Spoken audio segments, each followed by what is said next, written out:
us a thumbs up. Great. Good morning, everyone. Today's Thursday, April 6th, 2023. We're here for a work session. And as always, we're going to start with the Pledge of Allegiance. And Bob, can you please take the lead? I pledge allegiance to the flag of the United States of America and to the republic for which it stands, one nation, under God, indivisible, with liberty and justice for all. Thank you, Bob. And we have a few brief announcements. First, a reminder that the town of Riverhead will be holding a workshop on its comprehensive plan update on Saturday, April 22nd, 2023, from 10 a.m. to 12 p.m. at the Suffolk Theater. Residents, business owners, property owners, and other interested parties are encouraged to attend to share their ideas about how Riverhead should shape its long-range blueprint. Your feedback is very important to us, and we hope that you participate in this critical project.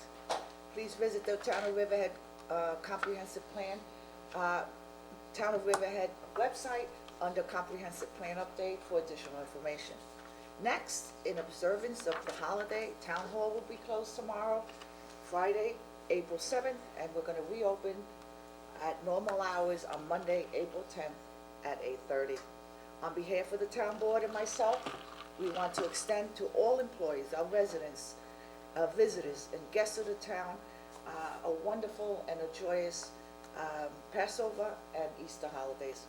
The weather forecast is apparently going to be great, so I hope you get out there and you visit our farms and participate in whatever activities that you normally do, and please be safe. Okay, the agenda is pretty light today. We have two items. We have our planner here, Greg Berman, to discuss two projects.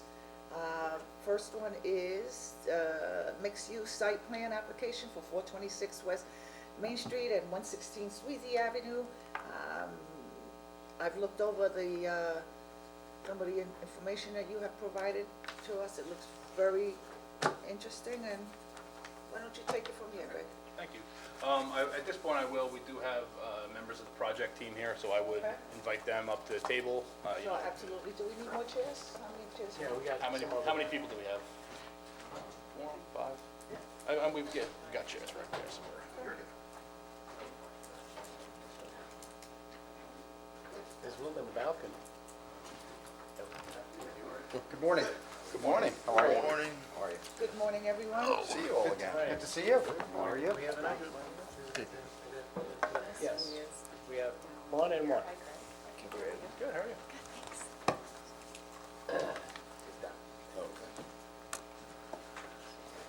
You sure? But if you do, you're gonna have to get in front of the mic. Okay. He's the mic police. No singing today. All right, and I guess if we could just introduce ourselves real quick so we know the team. Great. Hi, Allison Giosa, Georgia Green Ventures. Dave Gallo, Georgia Green Ventures. Rob Menino from Colvin. Warren Hanson, Galley Engineering. David Gilmartin, Greenberg Troy, Council to GGB in Polka. Okay, great. Thank you. You got it. So the planning department's received a site plan application seeking approval to construct a approximately 59-foot tall, 5-story mixed-use building with ground floor commercial uses and parking, underground parking facilities, and apartments on the upper floors. The breakdown, we've got 25 studio units, 83 one-bedroom units, and 25 two-bedroom units for a total of 133. There's approximately 4,700 square feet of commercial space located along West Main Street, along with a 1,600 square foot outdoor patio area. There are a total of 200 parking stalls on the site plan between the first floor and the underground parking area. There's trash storage areas for the commercial spaces and dumpsters for residential tenants. There is a loading berth located near the main lobby for tenant move-in. They have ground cellar level mechanical space, and there are some nice amenity spaces for the residents. There is a 3,700 square foot indoor amenity space on the second floor, and a nice 5,600 square foot second floor patio, which would front on West Main Street for the residents. For the board's reference, the subject properties are located on the northeast corner of the intersection of West Main Street and Sweezy Avenue. The project site comprises 2 parcels identified as Suffolk County Tax Map 600-128-2-10 and Lot 14.1. Lot 14.1 is located at 426 West Main Street, while Lot 10 is located at 116 Sweezy Avenue. The underlying zoning of the properties is DC3, and Lot 14.1 is located within the Railroad Avenue Urban Renewal Area, thus making it eligible to be developed under the recently adopted Railroad Avenue Urban Renewal Overlay District, which was adopted by the town board back in January of 2021. Surrounding area is commercial and residential. There is an existing office building directly to the east of the project site located at 400 West Main Street. There is an existing multifamily residential building located on Sweezy Avenue.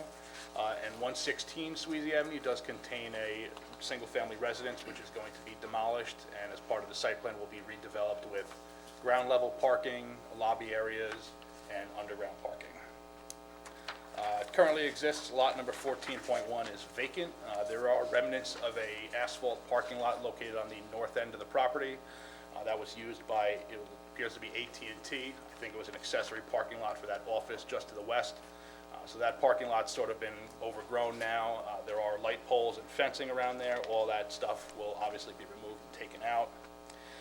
There is a low block wall. If you look at page 4 of the staff report, there is a low block wall along the West Main Street frontage of the property.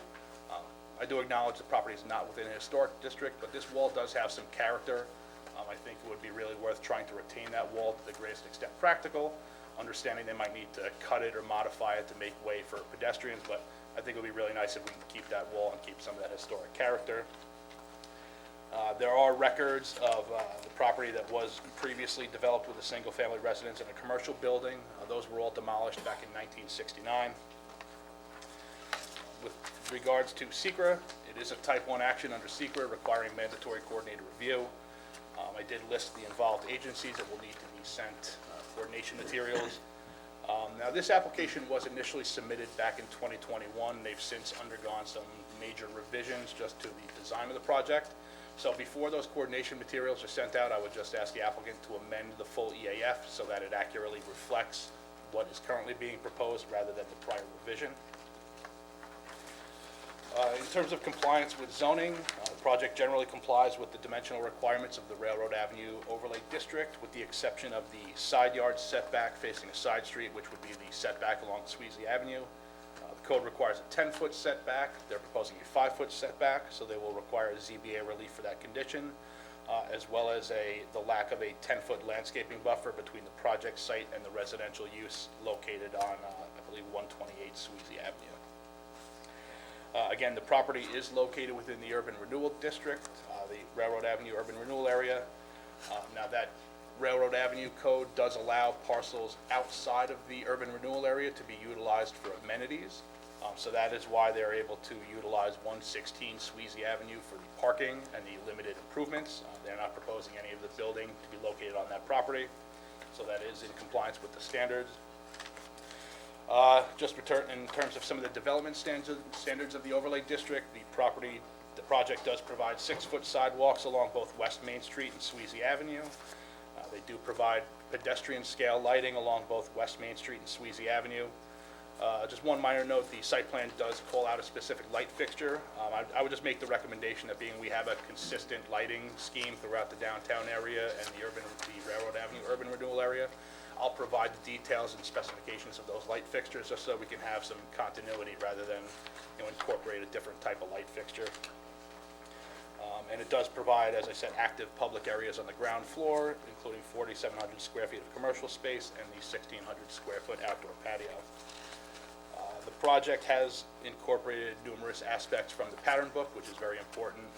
They do have step backs on the 4th floor, and they have a further step back on the 5th floor. So one of the important things to note on this project is that when you're walking along West Main Street, this project is going to present itself as a 3-story building. They do have the 14-foot shop fronts and glass doors. Window and door patterns are consistent with the style of the building. They consist of single and double hung windows, and there will be Juliet balconies on a number of the units. In terms of building materials, they are using a range of building materials, including a new cedar PVC siding, which is molded to kind of mimic the look of a cedar shake. They're using hardy plank cement board, cloud stucco, and a antique brick cornflower blue metal across the storefronts. I did bring in the architectural drawings so you can see from the renderings. They do really incorporate a lot of articulation in the building. Again, the step backs, that really nice kind of U-shaped patio for the residents, which incorporates that ground floor patio. It really helps break up the massing of the building, so we're not going to just be faced with a solid wall along West Main Street. So the building, the applicant really did take to heart some of the comments from the pattern book and designed and incorporated those aspects. Connie, do you have the samples out in the car that you can bring in for us? ARV meeting? So in terms of parking, the site plan does propose, I counted 200 parking stalls as a minor note. It looks like the plan calls out 208. So that just needs to be clarified. I believe it is actually 200. That complies with the requirements of the Railroad Avenue Urban Renewal Area Parking Code in terms of the residential uses. For the parking, they did calculate the commercial spaces as restaurant, which would be the most intense parking generation use of that space. So they incorporated, I believe it was 63 stalls for the restaurant space based on 1 stall per 3 seats. For example, if they were to convert that to a retail space, which would be permitted in the urban renewal area, they'd only need 19 stalls. So they're far in excess, and they did a calculate for the most intense use of the property. One comment I did have is that they should just provide greater detail and, explain to the board how they plan to kind of segregate resident parking from, commercial, customer parking. And I did also note that while the town code requires 10-foot by 20-foot parking stalls, they are proposing 9-foot by 20-foot double striped, which the reviewing board, in this case the town board, does have the discretion to approve. So they are providing 9-foot by 20-foot double striped. Do we have a number if they were 10 by 20 instead of 9 by 20, how many you would lose?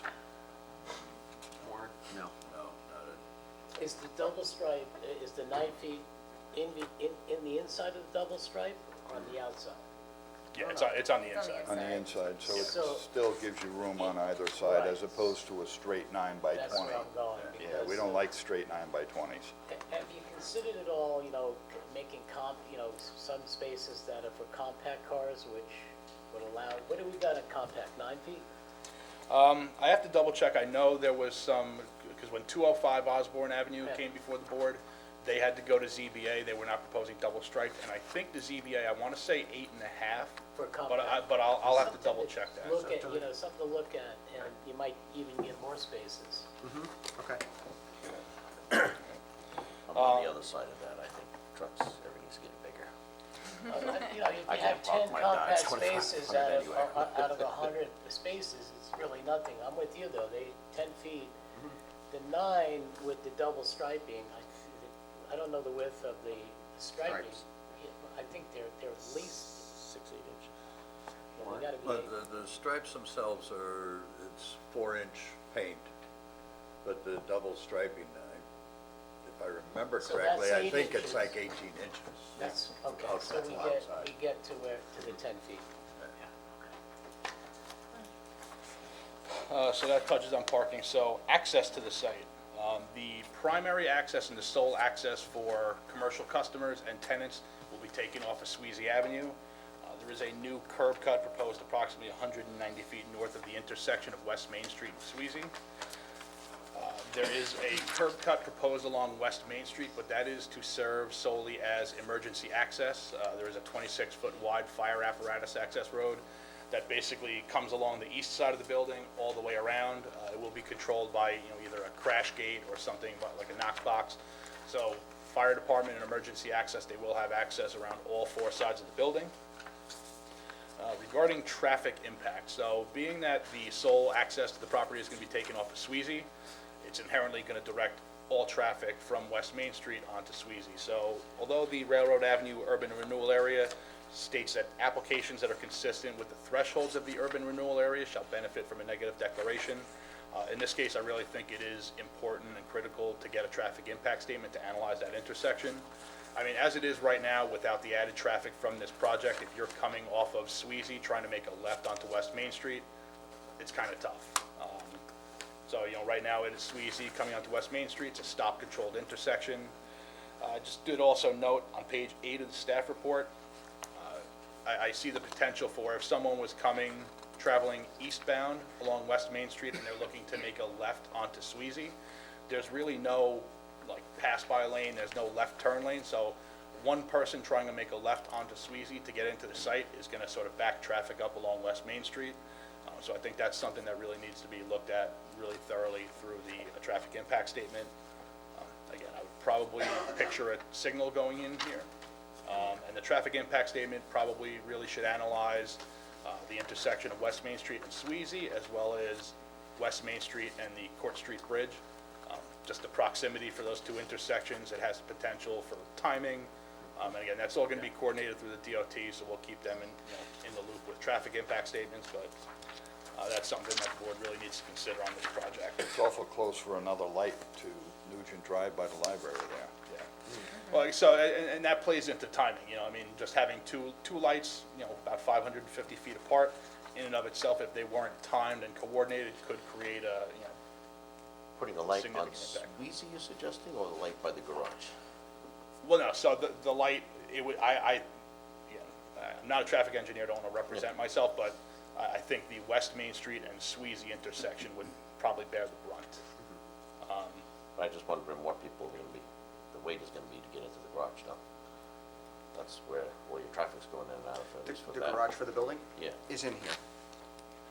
It's inside. it's not on the front. It's Yeah. not. No, it's, no. the You'll be access is able to off of go in. Sweezy. So, I mean, It's you over have to here, look at where the, it where the. Yeah, it does. So over here is that open Okay. atrium that Craig was mentioning.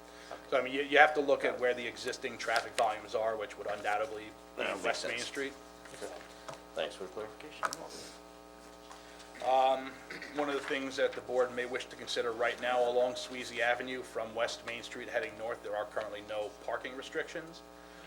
Being that Sweezy Avenue is really the width of the pavement's only about 28 feet, the board may wish to consider adding no parking, making that section of Sweezy Avenue no parking, just to, if you had people parking on both sides of the road, now you're gonna really shrink that right away down to 12 or 14 feet, so I think that would be important for the board to consider.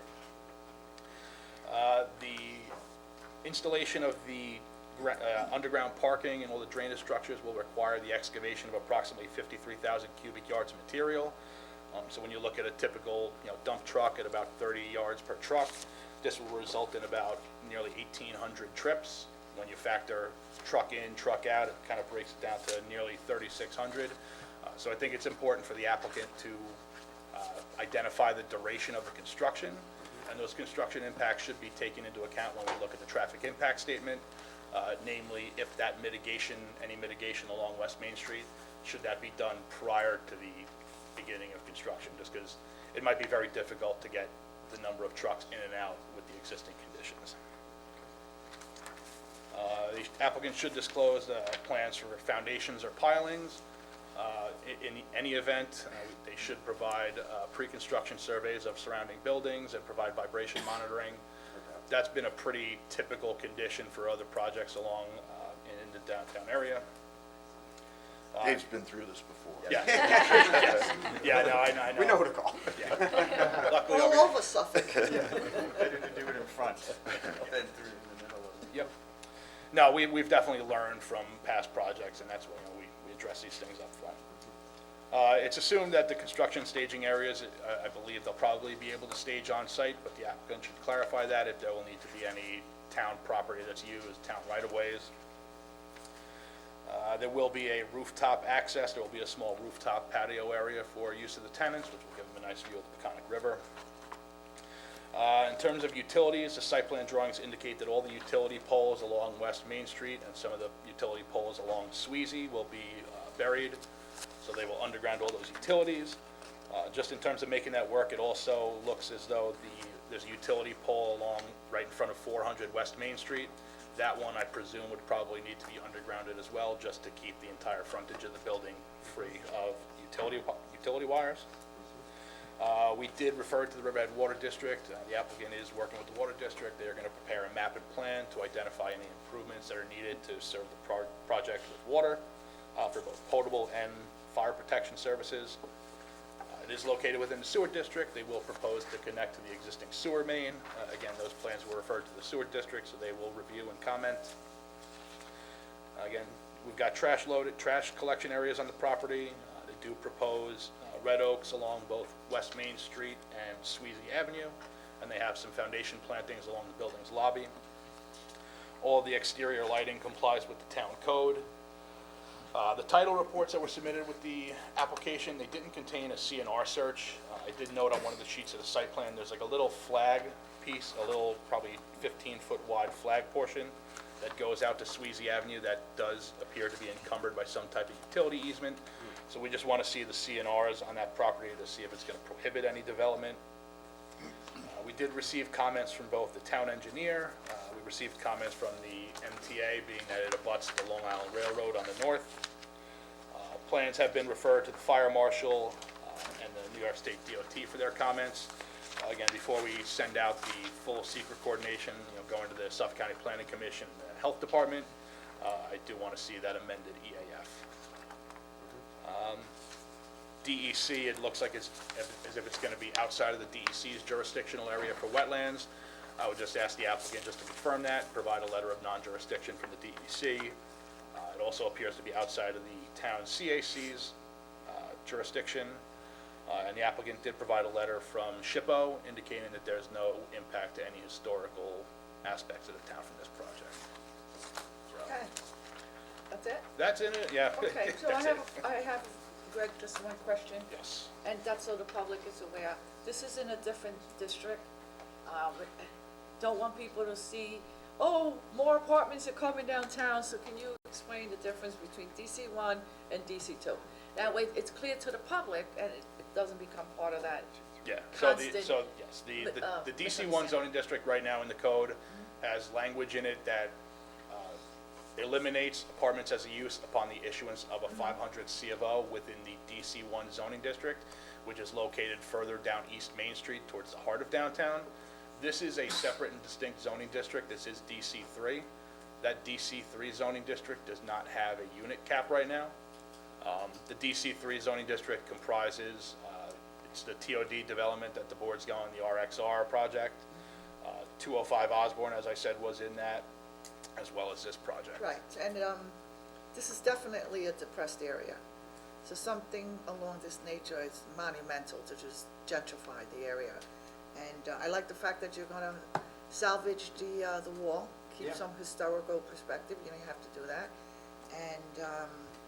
And one thing that I see that you did, which I commend you on, is the fact that you incorporated a lot of the components from the pattern book. So you took something that was long overdue to work with DC1, and you decided, you know what, let's stay in touch. So it's almost like a synergy between the two areas. So I commend you on that, and I think the board, I'm sure, we're gonna have some. Took us a year. From our first submission, we really did go back and re-look at the pattern book, and I appreciate you mentioning it the same, that, because we did try to find the things that we could incorporate, like having it really, have the fourth floor setback, the fifth floor setback, the different articulation. We even looked at the buildings across the street, and, there's some of those white homes that exist there, you can see them in some of the pictures, but even one of the last changes that we made was to try to make it feel a little bit more of a federal-like building, kind of going into like what you and I years ago, but really trying it to feel right for that location, and kind of looking at the existing architecture, so. And one last thing, I don't think that we have any amenities indoors in any residential structure, so this might be a new wave for Riverhead. It'll be great if it is. That Whenever second somebody floor is gonna builds- be, I'm really excited for the second floor Right, you're outdoor talking- patio. Yeah, that's great. Yeah, And the rooftop. That's right. It's yeah. gonna be a great view. Good. And the future phase across the street, I think, would be an awesome idea. Don't give up on that. No, we That won't. would be really, really nice. Yeah. I'm just curious about price points on this. I Yes. like the fact that they're studio and, Yep. one bedroom. So- But what, Price points? Yeah. So, very similar to our TOD project. So we're using almost the same underwriting rents there as we are here. So if this sounds familiar, you'll know why. So a studio, approximately $2,200. a one-bedroom, 2,800, 2,900, and a two-bedroom, 3,200 to 3,400. And those almost mirror exactly. Yep. And in fact, it's the same architect, couldn't be here today, Sal Coco was on vacation this week, but he is also working on the TOD with us and RXR, and he has went through countless iterations here to get this to where it is. And this is all market rate. It is, yes, Good. it is. Craig, do we require cameras on all these buildings, like on all corners? There's nothing in our code that requires cameras. I mean, will. I would assume that On any an any investment like any this, developer I is think gonna you put would want- I cameras. think in the future, I think we need to put that in the code anyway. I know you're gonna do it, so that, I think it's a good thing to do for PD in general. What about, another project, they had concerns about pile driving and things like that close to the historic site of Riverhead Free Library, so you've taken that into consideration as well, as another method of construction? We will, absolutely.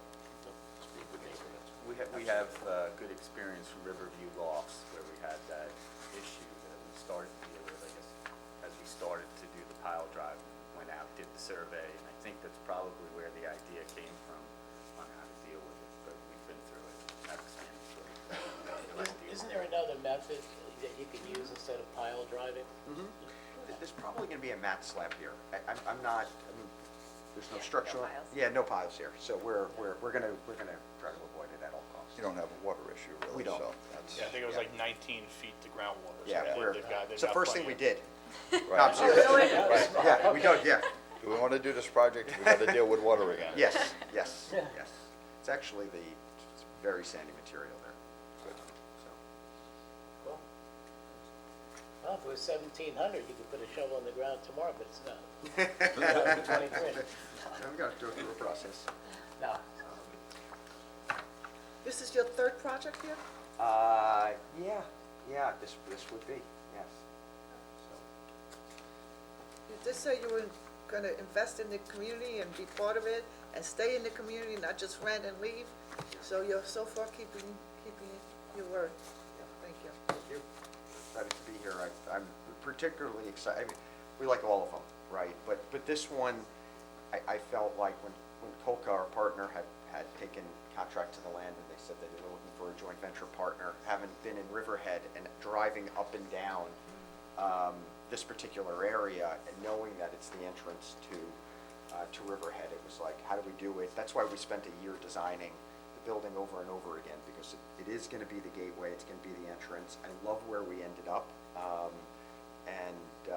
I like the two retails on both sides. I like the opening in the middle so that you have an area to sit down. The coffee shop that we're renting to in Spionk has already said, if available, I would love to take that corner piece and have That's a great place over there. yeah, no, They do a fantastic job over there. Just one thing, just to, there's a misconception in Riverhead, and I know it doesn't exist, and I know you can help me with this, is that market rates, people can afford them, it's not gonna happen, buildings are not gonna, you're gonna build all these buildings, you're gonna oversaturate moderately priced homes, and I believe your last opening, that wasn't the case, so can you expand on that? Yeah, I mean, we continue to have a long waiting list at Riverview Lofts for all three of the rentiers. In fact, just driving out here, someone that, I guess, the brewery out in Greenport, one of the owners said, hey, is there any availability in your Riverhead building? Because it would be a natural fit for some of their workers. We have great demand for each one of the rental tiers, and that's why we feel so confident in this. This is why we feel confident with the TOD. I know that this building is going to lease up very, very quickly.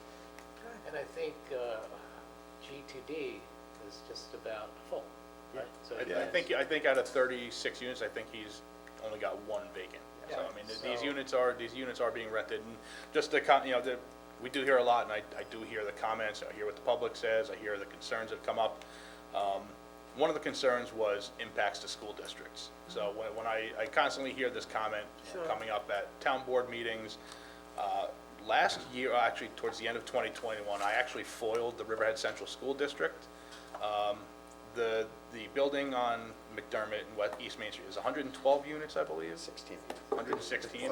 When I foiled that, I foiled for the number of school-age children enrolled in the school district. Coming out of 116 units, it was 6 children, which was basically in line with the Suffolk County SUNY Stony Brook, their real estate institute. They did a market rate apartment study, and it was basically like 0.1 children per unit of school-age generation. So that unit, 116 units was generating 6 school-age children.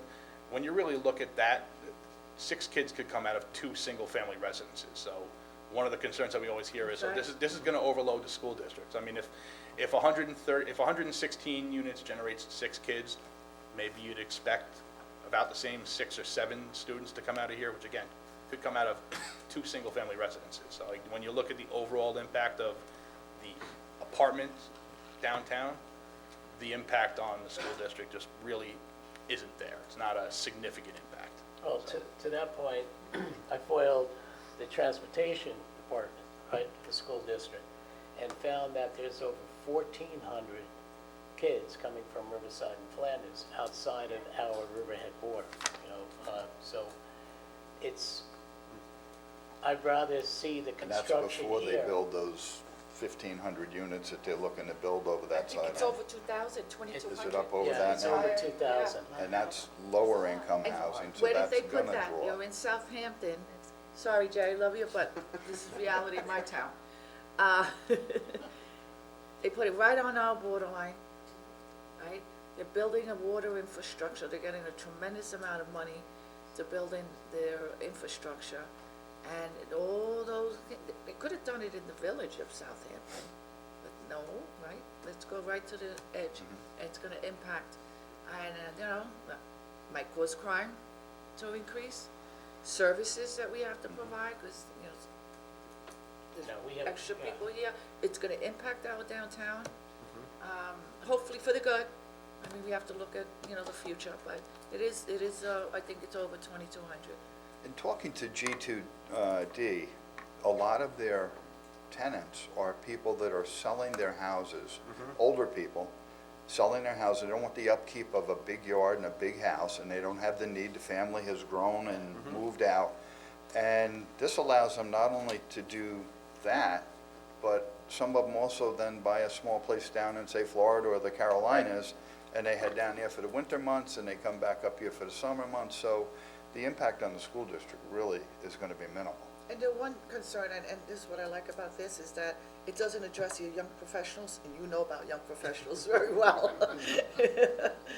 And I've said this before, when I built my home here in Riverhead, I lived in Hampton Bays for 20 years, and I built a little area for my son to, when he was halfway through college in Albany, so he could come back, live, get a job, maybe travel to Manhattan, whatever it was. He couldn't get a job when he graduated, and he's still up there. He got a job up there. The young professional, it was market rate homes, and he's up there, and he's still up there, so. Well, I mean, we talk about that, like professional people, the hospital's expanding all the time. These people need a place to live, and these are going to be places that they're going to be able to afford to live, working in a hospital or a medical atmosphere where the pay is a little bit better than maybe retail. And I don't think you're going to have a problem filling these at all. I think it's a great location, I mean, especially with proximity to the circle and then all points thereof. Right. I think with the water views over the Peconic River is going to be beautiful. It's going to really be something that people are going to look for and want. Market rate, I think then these are the people that will spend money downtown. Right. And that brings the whole financial. If I could just add, the market rates that Dave is proposing are really very, very, very comparable to what's out there, and they're not too excessive. So I think you're gonna see it be okay. And piggyback. Connie, we can't hear you, that we're getting a notice in the back. You can't get to the We mic if can't. you're gonna speak. I said the market rates that Dave has proposed are really right in line. They're not excessive, and I think you're gonna see them really rent up very quickly. And to piggyback on what you said, Greg, those 6 students in Riverview Lofts were already in the school system. So there was no impact. So there's a lot of myths out there, and, you know, if we can back it up with facts, and you know that I'm right there trying to do that. So, I think it's a, you know, it's a great project, and I think, you know, we're on the right track with, especially the rents. So what we're saying is that the students that were in the school district that moved into a moderately priced apartment live nearby, They were already here, which is very interesting. yeah. That's So an it's interesting. just what Maybe they has got to out be- of mom and dad's basement or whatever and had a place to go to.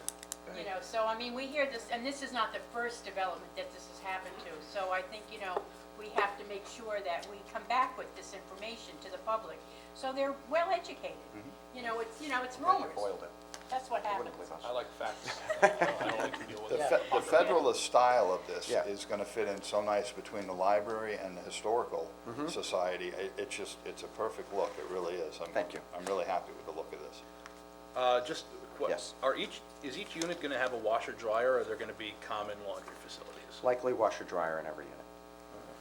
That's a That's home even run. better. Yeah. It's interesting as you go along here to see how many people, and to Tim's point, with, I call him R2D2, but, with, you know, how many people are doing the summer-winter thing, you know? I'd be real curious about that, Yeah. because this is a great place to summer.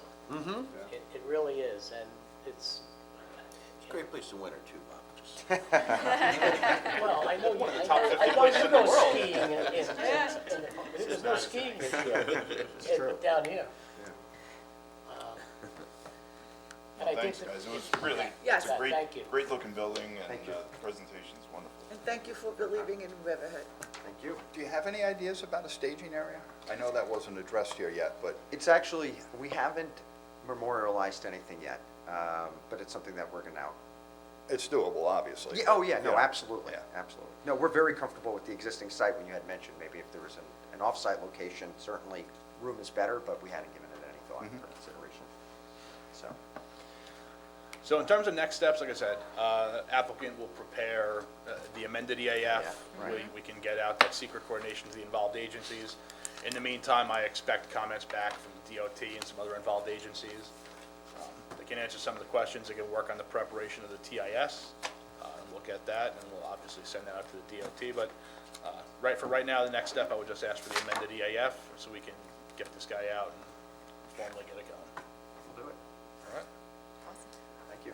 Thank you. Thank you. Thank you. Thank you. All right, Thank you team. so much. Everybody. What do we have enough for basketball? We'll meet you out back. Okay. Good, thank you. Really nice. Pass Real on good. that right Great now. to see you. Thank you. Happy holidays, everyone. Same to you. All right. Thank Good you. luck with all. Thank you so much. Enjoy Dave, your Thank you. holidays. Good to see you. Right. Thank you. See you. Thank you very much. Thank you. Great to see you. Thank you. Happy holidays. See you. Thank you, gentlemen. Thanks for bringing lunch. Thank you, David. Bye. Okay, for our next discussion, we have Greg Berman. He's still with us to take us through a memo prepared by his department regarding comments on a draft environmental impact statement for Strong's Yacht Center in Manitowoc, New York. So All right. welcome back, or, Yeah, welcome back. I never left. okay. Well, welcome right. back to this topic. Yeah. These are, we took a look at, we heard the comments that were aired by the town board regarding the project out in Matatuck for Strong's Yacht Center. So just for the board's knowledge, there is an application before the Southold Planning Board to develop a roughly 33-acre site on West Mill Road in the hamlet of Matatuck, town of Southold. And the proposed development consists of approximately 100,000 square foot of warehousing to be used for the storage of winter storage of yachts. So in terms of, there was some misrepresentation. The Town of Riverhead is not an involved agency for the review of this project. The Town of Riverhead does not fund the project, does not permit the project. What we are is an interested agency which essentially has the same ability to comment on the record as the public does. Another point to clarify is the opportunity for the town to comment has not passed. The applicant prepared, the Southold Planning Board accepted a draft environmental impact statement. I believe they have a public hearing on that document in May. So what I want to do here is kind of just spell out some of the facts for the board to consider, and if the board wishes to transmit some comments to the Southold Planning Board for their consideration, we will do so.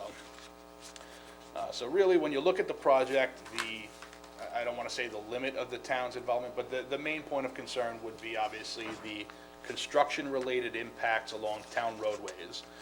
So just for the board reference, proposed construction route for this project would be coming from the town of Southold, westbound along Sound Avenue. They would then head south along Northville Turnpike, which is County Route 43, and then they will head west on Old Country Road, which is County Route 58, and head on to the Long Island Expressway at the end of County Route 58. So we did look at traffic data, which was produced by L.K. McLean in connection with the town's comprehensive plan update. I did look at their counts. They conducted summer season average daily traffic counts. They did specifically one location on Sound Avenue. That location was about 515 feet west of Phillips Lane. In my report, I did include those graphs and that data as attachment 1. The data from Sound Avenue west of Phillips Lane is location number 6 on that graph. So that recent set of counts, which was conducted in July of 2021, found that the average daily traffic volume was 19,828 vehicles. So roughly 20,000 trips passing that one location. Now that includes both eastbound and westbound traffic. So when we talk about total counts, we're talking about a roadway that carries approximately 20,000 daily trips. When you look at the DEIS, and I did include, I just clipped out one section from the DEIS as attachment 2 in that report, the excavation and exportation of soils is expected to happen over the course of approximately 5 to 6 months, and they expect 40 trucks per day traveling along that proposed route. So again, when you take 40 trucks traveling in, 40 trucks traveling out, we're talking about 80 total trips per day. They do note that the work is going to be expected to take place Monday through Friday. Just based on, some of the secret timing, I don't see this project getting towards approvals anytime before pumpkin season, the fall peak season along Sound Avenue. And again, that being said, comes with a sort of caveat. If I were a developer of a project, there would be no stretch of the imagination where I would want my drivers to be traversing Sound Avenue or any roadways on the east end on the weekends. Rather than getting those 40 trips out, what are you going to maybe get 4 trips? So it's not expected to really conflict with the fall season if the work is done Monday through Friday. Just in terms of the overall increase of traffic on the roadway, when you talk about a road carrying 20,000 trips, an increase of 80 trips is equivalent to 0.4% increase, which is hardly perceptible. The only difference being these are semi. Correct. These are tractor-trailer trucks loaded or unloaded with Correct. material.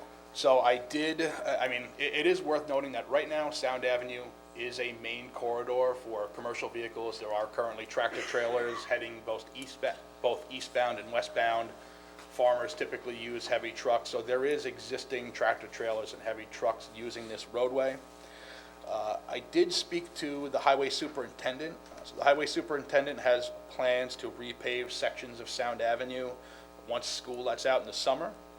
Is going to be paving Sound Avenue for approximately 1,600-foot stretch, both east and west of West Lane, and he's going to pave about 3,700 feet of Sound Avenue from Pier Avenue going east to Herrick's Lane. So again, he expects those paving projects to be done in a day or two. Again, just based on where this project is in the secret review and the permitting process, I don't see that there's any way that this project would be approved before that project, so the construction impacts should not impact the highway paving projects. Although, we thought, correct me if I'm wrong, but him completing the local paving of Sound Avenue, with the excessive trucks here, if there's any debris or anything coming off tires or anything of that nature, is it going to damage the work in which he just did? And then he had to think about if he changes the format, if it's going to be financially affect us. So if he says, well, maybe before I pave those areas, I should wait for this project to be done, is there different financial fees? And would this company that is doing this participate in any type of financial things if the highway superintendent thought it was in the best interest to hold off on that paving until after this project was done so that it gets a longer lifespan? I can't tell you that the project's gonna affect the lifespan of it, but it was a conversation in which we had.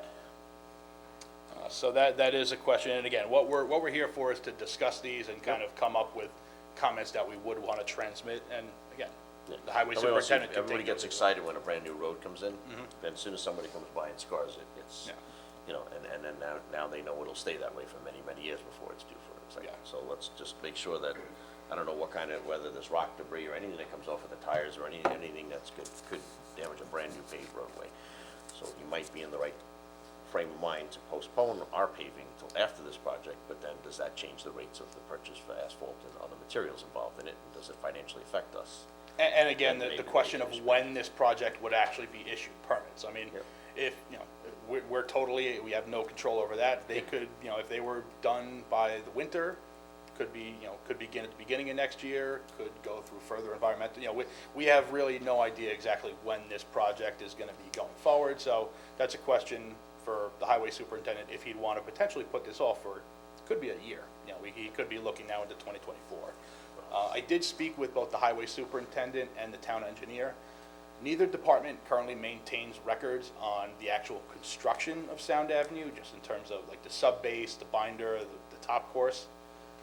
So we don't know the construction of, We know it's not as good as State Route 25 and 58. it's not as good County as State Route 58, 25. By county all road- means. yes, correct. So the county roads are definitely built to a higher standard. You know, they're emergency routes, they are constructed more heavily.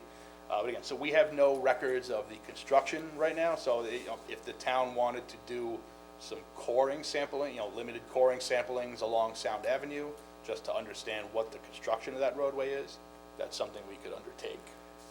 Why wouldn't our recommendation be for them to come out of their project, which is down by the Mattatuck Inlet, where they're looking to do this, to come out, I believe that's Cox Lane there, come out and go right to 25 instead of traversing Sound Avenue to Northville?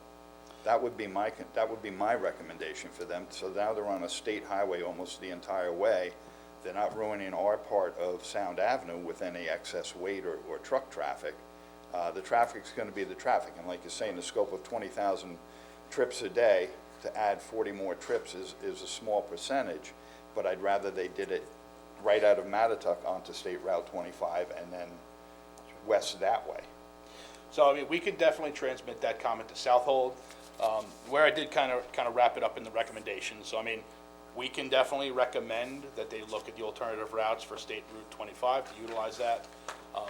Where you get to is really the enforcement of that. Because right now, Sound Avenue does not have any weight restriction. There are roadways within the town that have weight limits Right, on it. right. Sound Avenue does not have weight limits on that. So it would really be impossible for us to sort of identify and segregate this truck's coming from the development from Strong's Yacht Center versus just the average tractor trailer on the road. So that would create sort of a difficulty in enforcement. We can I absolutely get that. we can send that comment. But we need to send that to them and let them know maybe they can put a covenant in or something that requires the drivers to take that route. And then it's not entirely hard to take our highway patrol officer and have him sit up there when this is going on. If we're getting complaints of a lot of truck traffic coming and going, all of a sudden that we could, you know, go up there and handle things that way also. Not that we could issue them a summons, because it's, Yeah. you know, but a good project, a good developer, Strong's Marina's been in the business for a lot of years. I would think they would want to maybe work with the public and ensure that the right thing is being done. I agree with Timmy, I think that's a better route, but I think the other thing is that no matter how you reroute this, somebody is gonna be impacted by it. Right. You're gonna have people saying, why would you come right down 25 through the hamlet centers? But I agree with you, I think that's a more direct route and probably an easier route. 58, that stretch of 58, that's concerning for me. I mean, there's so much traffic there from Roanoke all the way out to the LIE right now, so that's gonna be a nightmare to begin with, but. Greg, how did we initially learn about this project? I know that there was some inquiries made to my office, and I contacted your office, you knew nothing about it, and I just want to clarify, because there Well, were we reports. received the draft, we received a copy of the draft scope, and we did review it. Right, We didn't provide comments on it again, because we had sort of spoken about just the findings right now and the fact that Right, yeah. we're dealing with really 40, 80 trips a day on a roadway with no weight limits, the issue of policing, so I mean, But what I'm getting at, not so much, so I think we found the DEIS online. That was the first time that when people made inquiries to my office, we said, where is it? On the DEIS, it stated that they notified the planning department, they notified the supervisor's office, they notified the clerk's office. And when we inquired, no one was officially notified. A Yeah. draft is very different, but I just want to make it clear, because there has been reports that, we were notified, the clerk and you, and we were never notified. We found the adopted DEIS online. That's how we became aware of it. So I just want to make that clear too, that it wasn't, that they should have notified and says, okay, we have a draft and we'll. so I want to, there's an important distinction. Okay, good. We received a draft scope, I don't have the exact date, but we Okay. did receive the draft scope when this initially came in. I want to say it was sometime last year, maybe in late 2021. That's a long time. The Okay. Southold Planning Board, there's a big difference between a draft scope and a draft environmental impact statement. The Right, draft okay. scope spells out preliminary, these are the things to be studied. After that, the Southold Planning Board would accept a final scope. We have not, to my knowledge, we have not received formal notice from the town of Southold of Okay. the acceptance of the DEIS. Again, it is available on the website.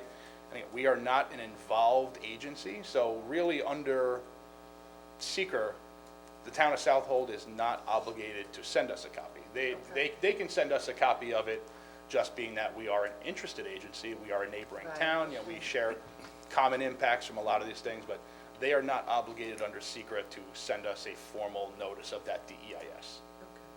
I found out about it from Riverhead Local. I mean, that's the first I was aware of it. But when I on the read website, article it says that was- we were yeah. notified, and the Right. clerk was notified, and planning was notified, and I just want to make sure of that distinction. Okay. Good job, Alex. Yes, So- Alex. Teamwork. Good point on the, is 0.4%. Good point. The second thing is that if you're the developer, you don't want these trucks in traffic. I mean, I would say that if, if I had my druthers, it would be nothing from July through the end of October. I mean, they're gonna shoot themselves in the foot anyway if they do that, because it's gonna cost them a lot of money. But So, if I want to just kind of poll the board, I understand the board would like to send, if we're going to send comments, we want to recommend that State Route 25 be the path of travel as opposed to Sound Avenue. Exactly. That's what I Exactly, prefer, good idea. sure.